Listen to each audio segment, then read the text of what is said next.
Hello friends, ఈరోజు ఈ వీడియోలో నీట్ యూజీ 2026 ఎగ్జామినేషన్కి అపీర్ అయిన స్టూడెంట్స్ ఏపీ స్టేట్లో ఎంబీబీఎస్ అడ్మిషన్ పొందాలి అంటే మీకు convener quota and management quota 2 counsellings ఉంటాయి.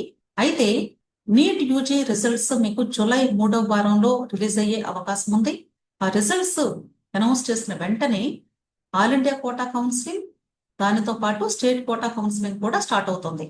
ప్రతి సంవత్సరం అయితే first all India quota notification release అయింది, దాని తర్వాత స్టేట్ కోటా కౌన్సిలింగ్ స్టార్ట్ చేస్తారు.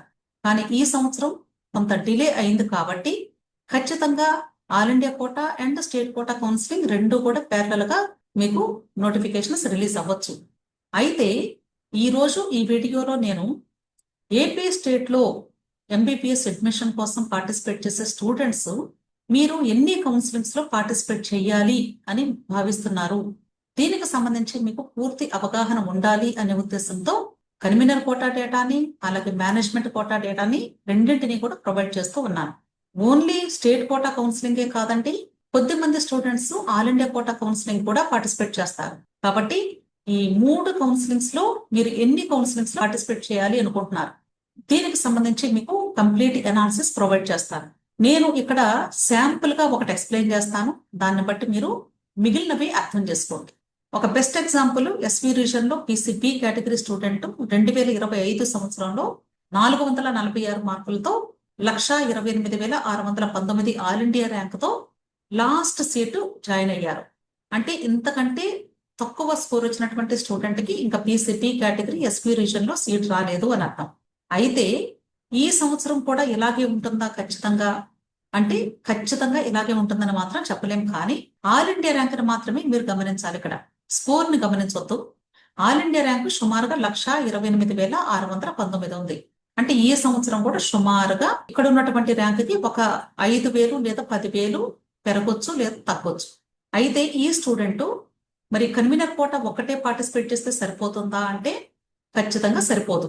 ఎందుకంటే ఒకవేళ కానీ ఈ సంవత్సరం ఈ 446 వచ్చినటువంటి స్టూడెంట్స్ ఎక్కువ మంది ఉన్నారనుకోండి, అలాంటప్పుడు జస్ట్ 1 ర్యాంక్ లో కూడా మిస్ అయ్యే అవకాశం ఉండొచ్చు, చెప్పలేము. ఎందుకంటే ఎడ్జ్ లో ఉన్నారు కాబట్టి ఒక 5-10,000 ర్యాంక్ వరకు మీరు మార్జిన్ చూసుకొని, అంత మార్జిన్ ఉంటే మాత్రం ఖచ్చితంగా మీరు ఆల్టర్నేటివ్ కౌన్సిలింగ్ కూడా చూసుకోవాలి. అంటే ఒకవేళ మీరు మేనేజ్మెంట్ కోటా అమౌంట్ కట్టగలిగే స్తోమత ఉంటే, అలాంటి సందర్భంలో ఏం చేయాలి అంటే కన్వీనర్ కోటాకి మేనేజ్మెంట్ కోటాకి రెండింటికి కూడా రిజిస్ట్రేషన్ చేసుకోవాలి. అంటే అప్లికేషన్స్ ఫిల్ చేయాలి. ఫిల్ చేసిన తర్వాత ఏమవుతుంది, స్టూడెంట్ ఫస్ట్ రౌండ్ లో పార్టిసిపేట్ చేస్తారు. రెండింటిలో ఏ కౌన్సిలింగ్ లో అయితే సీట్ వస్తుందో ఫస్ట్ రౌండ్ లో ఆ సీట్ కి ఫస్ట్ జాయిన్ అయిపోవటం సేఫ్. ఒకవేళ కన్వీనర్ కోటాలో సీట్ రాలేదు అనుకుందాం, మేనేజ్మెంట్ కోటాలో బి కేటగిరీలో సీట్ వచ్చింది అనుకుందాం ఎగ్జాంపుల్. అప్పుడు ఏమవుతుంది, స్టూడెంట్ కి ఈ మేనేజ్మెంట్ కోటాలో సీటు వచ్చి జాయిన్ అయినా సరే ఈ స్టూడెంట్ కి ఒకవేళ ఈ సంవత్సరం నంబర్ ఆఫ్ మెడికల్ సీట్స్ పెరిగి లేదా నంబర్ ఆఫ్ మెడికల్ కాలేజెస్ కొన్ని యాడ్ అయ్యి అలాంటి సందర్భంలో సీట్ వచ్చే అవకాశం సెకండ్ రౌండ్ లో కానీ థర్డ్ రౌండ్ లో కానీ వచ్చి థర్డ్ రౌండ్ లో మీకు సీట్ వచ్చింది అనుకుందాం కన్వీనర్ కోటాలో. అప్పుడు డెఫినెట్ గా ఈ మేనేజ్మెంట్ కోటాలో ఎక్కడైతే జాయిన్ అయ్యారు వాళ్ళు మీ ఫీజు మొత్తం కూడా రిటర్న్ చేస్తారు. చక్కగా మీరు ఈ మేనేజ్మెంట్ కోటా నుండి కన్వీనర్ కోటాకి షిఫ్ట్ అవ్వచ్చు, ఎటువంటి అభ్యంతరం కూడా లేదు. అది ఎక్కడి వరకు జరుగుతుంది అంటే ఈ ప్రాసెస్ కేవలము ఒకసారి సీటు వచ్చి జాయిన్ అయిన వాళ్ళకి కేవలము రౌండ్ 3 వరకు మాత్రమే ఈ స్లైడింగ్ ఆపర్చునిటీ ఉంటుంది, అంటే స్లైడింగ్ అయ్యే అవకాశం ఉంటుంది. అలా కాకుండా ఒకవేళ మేనేజ్మెంట్ కోటాలో జాయిన్ అయిన తర్వాత కన్వీనర్ కోటాలో రౌండ్ 3 వరకు అసలు సీటే రాలేదు అనుకోండి, ఇక ఈ స్టూడెంట్ మేనేజ్మెంట్ కోటాలో కంటిన్యూ అయిపోవాలి. కానీ ఇక్కడ ఈ కన్వీనర్ కోటాలో రౌండ్ 4 కి వెళ్లే అవకాశం కోల్పోయినట్లే లెక్క. ఓన్లీ రౌండ్ 3 వరకు మాత్రమే ఛాన్స్ ఉండేది. అలా కాకుండా ఒకవేళ ఈ స్టూడెంట్ నేను మేనేజ్మెంట్ కోటా వద్దనుకుంటున్నాను కాబట్టి నేను ఇక్కడికి రిజిస్ట్రేషన్ చేసుకోను, ఓన్లీ కన్వీనర్ కోటా మాత్రమే లాస్ట్ రౌండ్ వరకు ట్రై చేస్తాను అంటే ఈ స్టూడెంట్ లాస్ట్ వరకు ట్రై చేయొచ్చు. అయితే మరి లాస్ట్ ఎప్పుడు కౌన్సిలింగ్ క్లోజ్ అవుతుంది అంటే సుమారుగా December 31 వరకు మీ కౌన్సిలింగ్ జరుగుతూ ఉంటుంది. లేదా ఈ సంవత్సరం అయితే జనవరి కూడా ఇంకా ఎక్స్టెండ్ అవ్వచ్చు. మరి ఇప్పటి వరకు చూసి అంటే December 31 వరకు మీరు చూసి వెయిట్ చేసి అప్పుడు సీట్ రాకపోతే దీని తర్వాత మళ్ళీ నెక్స్ట్ 4 months లో మీకు ఎగ్జామ్ వచ్చేస్తుంది. 2027 ఎగ్జామినేషన్ స్టార్ట్ అయింది నీటిది. మరి ఈ ఎగ్జామ్ కి ఇప్పటి వరకు ఖాళీగా ఉండి ఈ ఎగ్జామ్ కి ఎలా చదువుకొని మీరు ఎగ్జామ్ రాయగలుగుతారు? కష్టం కదా. కాబట్టి ఏం చేయాలి? మేనేజ్మెంట్ కోటాకి వెళ్ళగలిగే స్తోమత ఉంటే ఇక్కడ అప్లై చేసుకొని సీట్ తీసుకొని ప్రొసీడ్ అవ్వండి. ఒకవేళ మేనేజ్మెంట్ కోటాలో స్తోమత లేదు మేము జాయిన్ అవ్వడానికి అనుకుంటే అప్పుడు మీరు చేయాల్సింది ఏంటంటే ఇక్కడ బోర్డర్ లో ఉన్నటువంటి స్టూడెంట్స్ ఇమ్మీడియట్ గా మీరు నేను ఎంబీబీఎస్ఏ చదవాలి అనుకుంటే లాంగ్ టర్మ్ కి వెళ్ళాలి అనుకున్నట్లయితే ఇమ్మీడియట్ గా లాంగ్ టర్మ్ కి జాయిన్ అయిపోయి క్లాసెస్ కి అటెండ్ అవుతూ చదువుకుంటూ ఉండండి.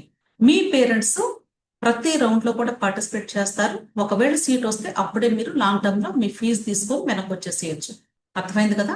ఒకవేళ సీట్ రాలేదనుకోండి ఎలాగో మీరు ప్రిపేర్ అవుతూ ఉంటారు కాబట్టి నెక్స్ట్ ఇయర్ ఎగ్జామ్ రాసుకొని ఇంకా మంచి స్కోర్ తెచ్చుకొని సీట్ తెచ్చుకునే అవకాశం ఉంటుంది. అలా కాదు మేడం మేము లాంగ్ టర్మ్ కూడా చేయమండి, ఓన్లీ ఈ సంవత్సరం చూసుకుంటాము లేదంటే అదర్ ఆల్టర్నేటివ్ కోర్సెస్ ఏదైనా ఉంటే చూసుకుంటాము అంటే మరి అదర్ ఆల్టర్నేటివ్ కోర్సెస్ ఏమేమి ఉంటాయి అంటే ఎంబీబీఎస్ తర్వాత బీడిఎస్ ఉంటుంది, అంటే నీట్ స్కోర్ ని బేస్ చేసుకొని. అలాగే ఆయుష్ కోర్సెస్ ఉంటాయి. ఆయుష్ కోర్సెస్ అంటే బిఏఎంఎస్, బిహెచ్ఎంఎస్, బియుఎంఎస్ ఇవన్నీ కూడా ఉంటాయి. అంతేకాదు ఈ సంవత్సరం మీకు బిఎస్సి నర్సింగ్ కూడా నీట్ స్కోర్ ని బేస్ చేసుకొని వస్తుంది. కాబట్టి ఈ కోర్సెస్ లో మరలా మీరు కౌన్సిలింగ్ లో పార్టిసిపేట్ చేయాలి.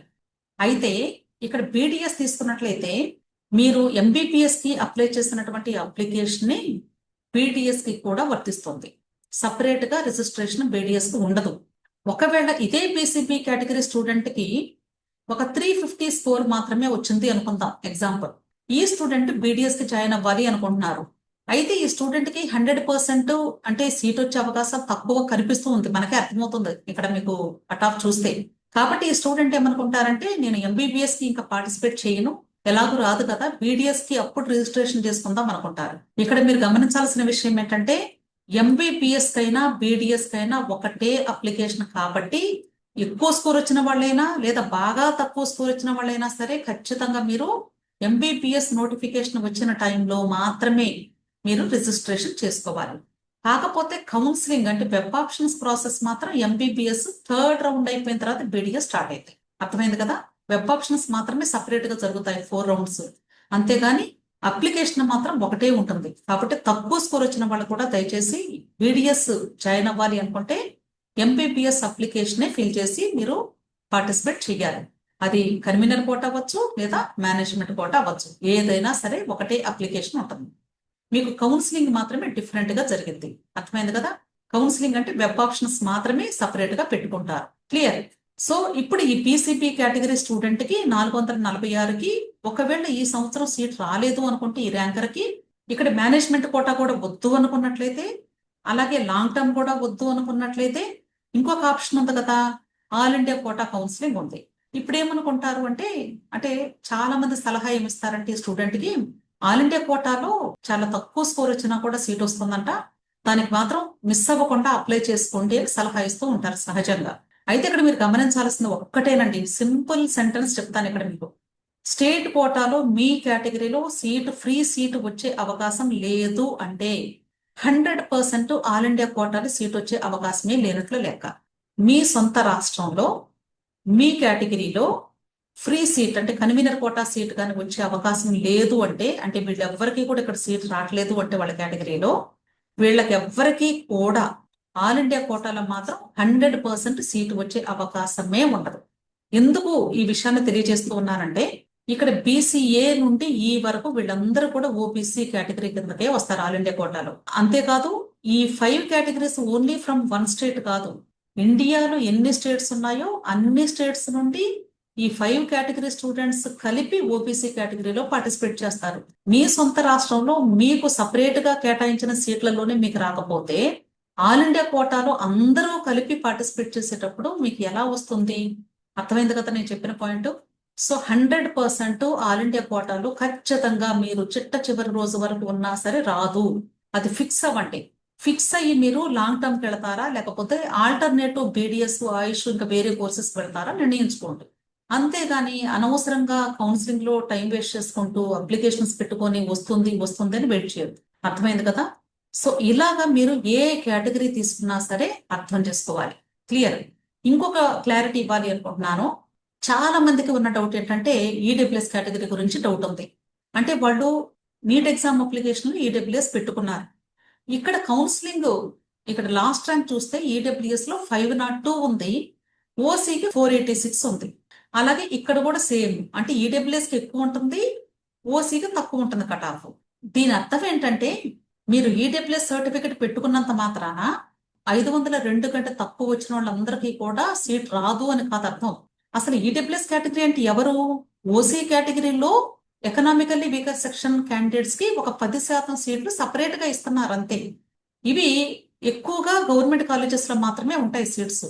అంటే ఒక 10% సీట్స్ సపరేట్ గా ఇస్తారు. ఆ 10% వరకే ఇది కట్ ఆఫ్.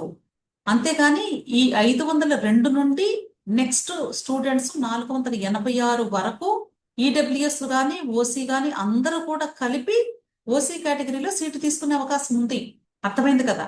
కాబట్టి మీరు ఈడబ్ల్యూఎస్ సర్టిఫికెట్ ఉంటే ఖచ్చితంగా పెట్టుకోండి, మీరు భయపడాల్సిన అవసరమే లేదు.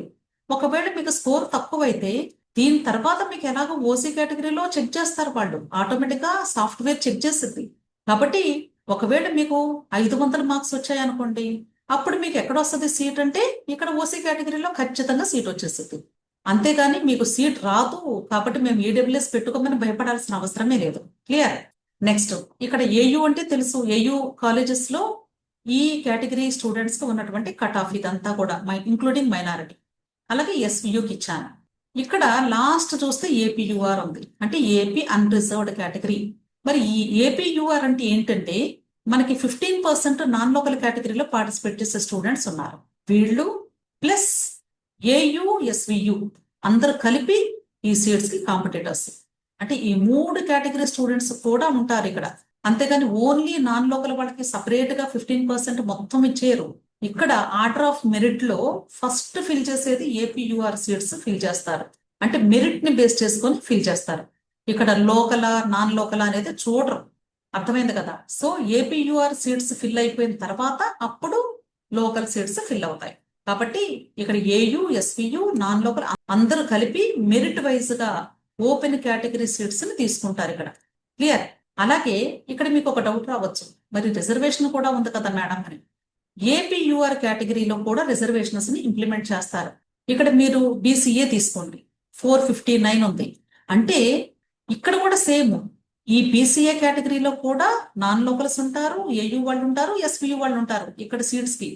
మరి ఇవి ఎన్ని సీట్స్ ఉన్నాయి ఎలా తెలుసుద్ది అంటే మనకి కౌన్సిలింగ్ స్టార్ట్ అయిన తర్వాత రిజిస్ట్రేషన్, తర్వాత మెరిట్ లిస్ట్ డిస్ప్లే ఉంటుంది, ఆ తర్వాత వెబ్ ఆప్షన్స్ నోటిఫికేషన్ తో పాటు సీట్ మ్యాట్రిక్స్ రిలీజ్ చేస్తారు. అప్పుడు ఆ సీట్ మ్యాట్రిక్స్ లో చూపిస్తారు మనకి ఏ రీజన్ లో ఏ కేటగిరీలో ఏ రిజర్వేషన్ వాళ్ళకి ఎన్ని సీట్స్ ఉన్నాయి అనేది. దాన్ని బట్టి సాఫ్ట్వేర్ ఫిల్ చేసుకుంటూ వెళ్ళింది. ఇక్కడ మనుషులు ఎవ్వరు కూడా ఈ ప్రాసెస్ చేయరు, ఓన్లీ కంప్యూటర్ సాఫ్ట్వేర్ మాత్రమే చేస్తుంది. అర్థమైంది కదా? నెక్స్ట్ ఇక్కడ మేనేజ్మెంట్ కోటా తీసుకున్నట్లయితే ఫస్ట్ కేటగిరీ గవర్నమెంట్ కాలేజెస్, అంటే సెల్ఫ్ ఫైనాన్స్డ్ గవర్నమెంట్ కాలేజెస్ అని మొత్తం 6 కాలేజెస్ ఉన్నాయి. అందరికీ తెలుసు అనుకుంటున్నాను. మచిలీపట్నం, ఏలూరు, రాజమండ్రి, విజయనగరం, నంద్యాల, పాడేరు. ఈ 6 కాలేజీల్లో 12 లక్షల సీట్లు ఉన్నాయి, బి కేటగిరీ సీట్స్. సో ఈ కాలేజెస్ లో 12 లక్షల సీటుకు ఉన్నటువంటి లాస్ట్ ర్యాంకర్ ఈ స్టూడెంట్ విత్ 404 స్కోర్. అంటే ఇక్కడ 12 లక్షల సీటుకి ఎవరు కాంపిటేటర్స్ అంటే యూజువల్ గా ఓసీ కేటగిరీ లేదా బీసీ కేటగిరీస్ లో ఇంకా సీట్ రాని వాళ్ళు ఎవరైతే ఉంటారో వాళ్ళు ఇమ్మీడియట్ గా మేనేజ్మెంట్ కోటాల సీట్ కావాలి అంటే కొంచెం తక్కువ అమౌంట్ కాబట్టి 12 లక్షల సీట్స్ కి కాంపిటేటర్స్ అవుతారు. నెక్స్ట్ సెల్ఫ్ ఫైనాన్స్డ్ కాలేజెస్ లో ఎన్ఆర్ఐ సీట్స్, ఇవి 20 lakhs సీట్స్. ఈ 20 lakhs సీట్స్ ఇక్కడ 269 వరకు కూడా సీట్ వచ్చింది లాస్ట్ ఇయర్.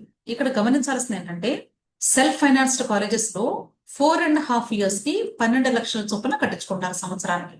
ఓకే, ఇది తప్ప ఇంకా ఎక్స్ట్రా అమౌంట్ ఏది కట్టించుకోరు, ఓన్లీ 12 lakhs మాత్రమే ఉంటుంది. ఈవెన్ ఫస్ట్ ఇయర్ లో కూడా హాస్టల్ తీసుకున్నట్లయితే హాస్టల్ అకామిడేషన్ కి సుమారుగా ఒక 10,000 కట్టించుకుంటారు అని విన్నాను. ప్లస్ మెస్ చార్జెస్ సుమారుగా 5,000 నుండి 6,000 వరకు ఉంటుంది. అంటే ఇది పర్ మంత్ 5K అనేది, ఇది సంవత్సరానికి 10,000.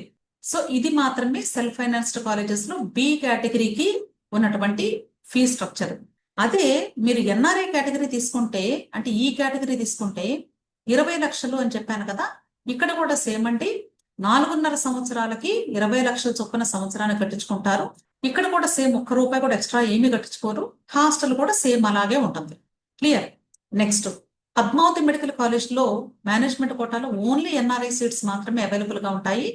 ఇక్కడ మీకు ఫీజు 25 లక్షలు ఉంటుంది. సేమ్ ఇక్కడ కూడా 4.5 సంవత్సరాలకి హాస్టల్ ఫీజు కొంచెం ఎక్కువ ఉంటుంది కంపారిటివ్ గా.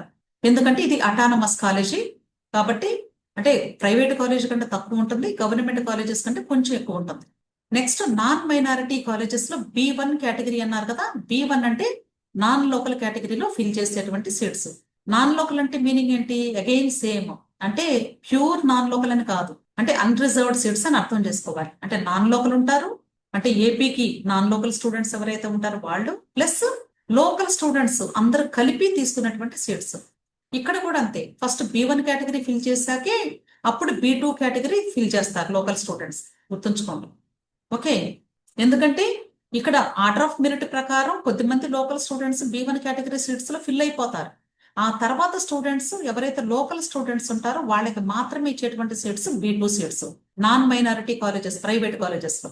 అలాగే ఇక్కడ ఫీ స్ట్రక్చర్ చూసినట్లయితే 13,20,000 రూపాయలు సంవత్సరానికి ఉంటుంది. ఇది కూడా సేమ్, అంటే 4.5 సంవత్సరాలకే కడతారు.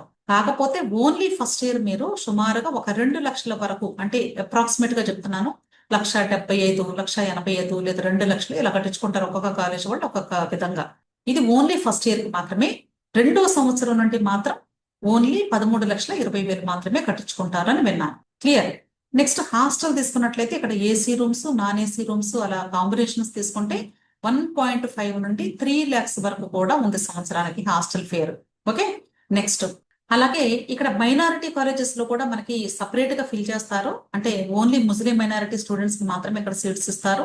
ఒకవేళ వాళ్ళు సఫిషియంట్ నెంబర్ ఆఫ్ స్టూడెంట్స్ లేకపోతే మేనేజ్మెంట్ కోటాల సీట్స్ ని నాన్ మైనారిటీ స్టూడెంట్స్ కూడా ఇచ్చే అవకాశం ఉండొచ్చు. కాబట్టి మైనారిటీ కేటగిరీ B1 కేటగిరీలో ఇక్కడ B2 అనేది సపరేట్ గా ఉండదు, అందరూ కూడా B1 కేటగిరీలోనే పార్టిసిపేట్ చేయాలి. ఇక్కడ కూడా సేమ్ 13.2 lakhs ఉంటుంది సంవత్సరానికి. అలాగే C కేటగిరీ తీసుకున్నట్లయితే ఇక్కడ మాత్రం మీకు సుమారుగా ఒక 23.5 వరకు సంవత్సరానికి ఫీజు ఉంటుంది. అంటే కొంచెం తక్కువగా ఉంటుంది మిగిలిన కాలేజెస్ కంటే కూడా. ఇది C కేటగిరీ అంటే ఎన్ఆర్ఐ సీట్. అలాగే ఇక్కడ 9th C కేటగిరీ సీట్స్ ఎన్నో నాన్ మైనారిటీ కాలేజెస్ లో కూడా ఉన్నాయి. అంటే ఇక్కడ మనకి మాక్సిమం 40 lakhs వరకు ఫీజు ఉంటుంది. అంటే ఇంతకంటే క్రాస్ అవ్వకూడదు.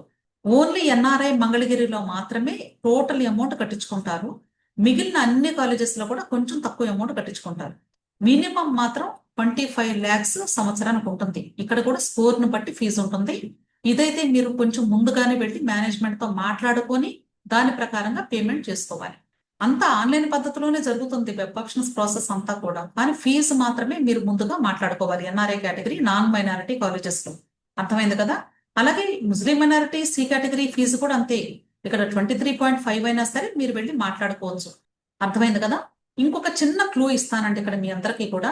ఒకవేళ ఇక్కడ B కేటగిరీలో సీట్ వచ్చే అవకాశం లేదనుకోండి, మీకు B కేటగిరీకి ఎంత అవుతుంది? 13.5 into 4.5 ప్లస్ ఫస్ట్ ఇయర్ ఒక 2 lakhs అవుతుంది, ప్లస్ హాస్టల్ కి ఎవరి ఇయర్ సుమారుగా ఒక 2.5 నుండి 3 వరకు అవ్వచ్చు. సో ఇదంతా కూడా మీరు క్యాలిక్యులేట్ చేసుకుంటే దీనికి ఇక్కడ సీట్ మిస్ అయ్యే అవకాశం ఉన్న వాళ్ళు ఇంకొంచెం బడ్జెట్ కానీ పెంచుకొని మీరు సెల్ఫ్ ఫైనాన్స్డ్ కాలేజెస్ లో ఎన్ఆర్ఐ సీట్ కి కానీ ప్రయత్నిస్తే 20 lakhs సీట్ కి ఇక్కడ ఫిక్స్డ్ అమౌంట్, ఇక్కడ ఎక్స్ట్రా ఏమి కట్టించుకోరు. ఇక హాస్టల్ కూడా చాలా తక్కువగా ఉంటుంది. కాబట్టి ఈ రెండు క్యాలిక్యులేట్ చేసినప్పుడు మీకు సుమారుగా ఒక 10 లక్షల నుండి 15 లక్షల వరకు మాత్రమే వేరియేషన్ ఉండొచ్చు అనుకుంటున్నాను. ఈ డిఫరెన్స్ కానీ మీరు పే చేసుకోగలిగితే ఎవరైనా సరే ఫస్ట్ రౌండ్ లోనే ఈ ఎన్ఆర్ఐ కేటగిరీకి పార్టిసిపేట్ చేసి సీటు పొందండి.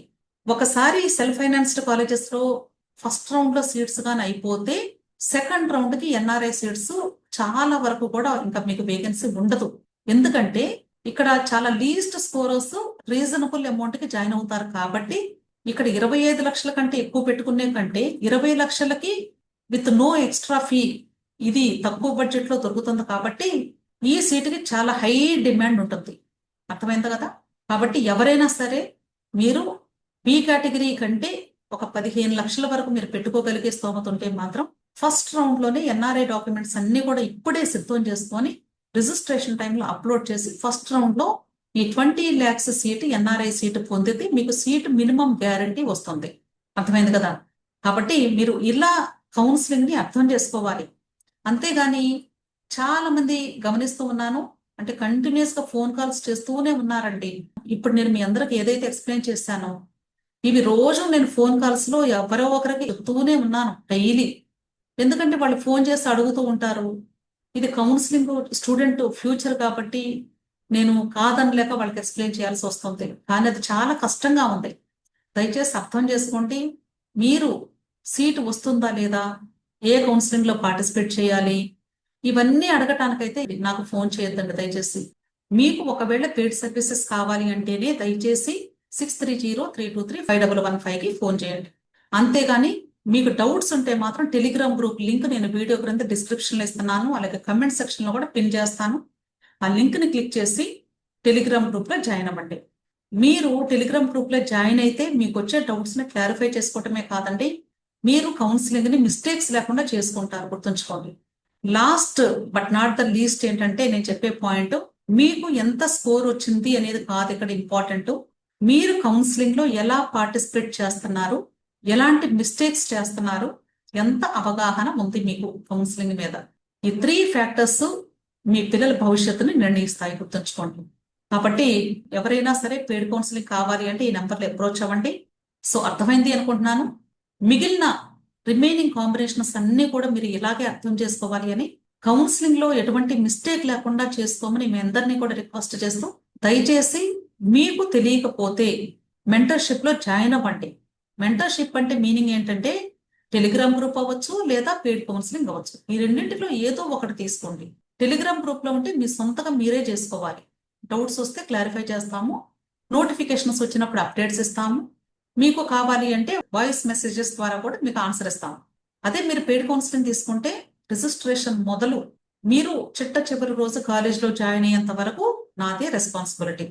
కంప్లీట్ ప్రాసెస్ ని జూమ్ లింక్ పెట్టి మీకు స్క్రీన్ షేర్ చేసి మీ ప్రెజెన్స్ లో మాత్రమే చేసేటువంటి ప్రాసెస్ పెయిడ్ కౌన్సిలింగ్ లో ఉంటుంది. 1-to-1 మీకు చేసేటప్పుడు వేరే వ్యక్తికి ఎవరికి కూడా అక్కడ అవకాశం ఉండదు. అర్థమైంది అనుకుంటున్నాను. విష్ ఆల్ ది బెస్ట్ అండి. వీడియో నచ్చితే లైక్ చేయండి, మీ ఫ్రెండ్స్ కూడా షేర్ చేయండి, అలాగే నా ఛానల్ తప్పకుండా సబ్స్క్రైబ్ చేసుకోండి. Thank you.